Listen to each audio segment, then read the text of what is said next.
Hi friends, welcome to zoo multiverse channel. ನಾನಿವತ್ತು ನಿಮಗೆ ಹೆಂಗಾಯಿ ಹೇಗೆ ಮಾಡೋದು ಅಂತ ತೋರಿಸ್ಕೊಡ್ತಾ ಇದ್ದೀನಿ. ಮೊದಲು ಗ್ಯಾಸ್ ಆನ್ ಮಾಡಿ ಕುಕ್ಕರನ್ನು ಇಟ್ಟು ಅದಕ್ಕೆ ಸ್ವಲ್ಪ ಎಣ್ಣೆಯನ್ನು ಹಾಕಿ ಚಕ್ಕೆ, ಲವಂಗ, ಕಸ್ತೂರಿ ಮೇಥಿಯನ್ನು ಹಾಕಬೇಕು. ನೆಕ್ಸ್ಟು ಅದಕ್ಕೆ 2 ದಪ್ಪ ಗಾತ್ರದ ಈರುಳ್ಳಿ ಹಾಗೂ 2 ಟೊಮೊಟೊಗಳನ್ನ ಹಾಕಿ 2 ನಿಮಿಷಗಳವರೆಗೆ ಚೆನ್ನಾಗಿ ಫ್ರೈ ಮಾಡ್ಕೋಬೇಕು ಅದನ್ನು. ಆಯಿತಾ? ಈ ರೀತಿ ಫ್ರೈ ಮಾಡ್ಕೊಂಡು ಎಣ್ಗಾಯಿ ಮಾಡಿದ್ರೆ ಸಖತ್ ಟೇಸ್ಟಿ ಆಗಿರುತ್ತೆ ಅದಕ್ಕೆ.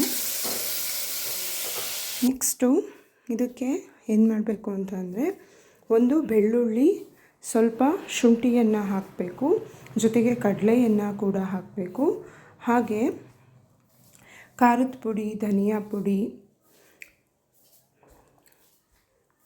ಉಪ್ಪು, ಕೊತ್ತಂಬರಿ ಸೊಪ್ಪು ಹಾಗೂ ಒಣ ಕೊಬ್ಬರಿ ತುರಿಯನ್ನು ಹಾಕಬೇಕು. ಹಸಿ ಕೊಬ್ಬರಿ ಅಲ್ಲ, ಒಣ ಕೊಬ್ಬರಿ ತುರಿಯನ್ನು ಹಾಕಿ ಸ್ವಲ್ಪ ಬೆಚ್ಚಗೆ 10 ನಿಮಿಷಗಳ ಕಾಲ ಮಾಡಿ ಗ್ರೈಂಡ್ ಮಾಡ್ಕೋಬೇಕು. ನೆಕ್ಸ್ಟು ಕಟ್ ಮಾಡಿಟ್ಟಿರುವಂತಹ ಬದನೆಕಾಯಿ ಮತ್ತು ಮೆಣಸಿನಕಾಯಿಗೆ ಆ ಸ್ಟಫನ್ನು ಫಿಲ್ ಮಾಡಬೇಕು ನಾವು. ಈ ರೀತಿ ಎಲ್ಲ ತರಕಾರಿಗಳಿಗೂ ಕೂಡ ಫಿಲ್ ಮಾಡಬೇಕು. ಎಷ್ಟು ಚೆನ್ನಾಗಿ ಕಾಣ್ತಿದೆ ಅಲ್ವಾ? ನೆಕ್ಸ್ಟು ಗ್ಯಾಸನ್ನು ಆನ್ ಮಾಡಿ ಕುಕ್ಕರನ್ನು ಇಟ್ಟು, ಸೇಮ್ ಅದೇ ಕುಕ್ಕರನ್ನು ಇಟ್ಟು 4 ಸ್ಪೂನ್ ಎಣ್ಣೆ, 1 ಸ್ಪೂನ್ ಸಾಸಿವೆ, 1 ಸ್ಪೂನ್ ಜೀರಿಗೆ, ಇದಿಷ್ಟನ್ನು ಹಾಕಿ ಸ್ವಲ್ಪ ಚಿಟಪಟ ಅನ್ನೋವರೆಗೂ ಕೂಡ ಕಾಯಬೇಕು. ನೆಕ್ಸ್ಟು ರುಬ್ಬಿಟ್ಟಿರುವಂತಹ ಮಸಾಲೆ ಸ್ವಲ್ಪ ಉಳಿದಿರುತ್ತಲ್ಲ, ಅದನ್ನು ಅದಕ್ಕೆ ಕುಕ್ಕರಿಗೆ ಹಾಕಬೇಕು. ಹಾಕಿ ಸ್ವಲ್ಪ ನೀರನ್ನು ಹಾಕಿ ಅದನ್ನು 1 ನಿಮಿಷ ಕುದಿಯೋಕೆ ಬಿಡಬೇಕು.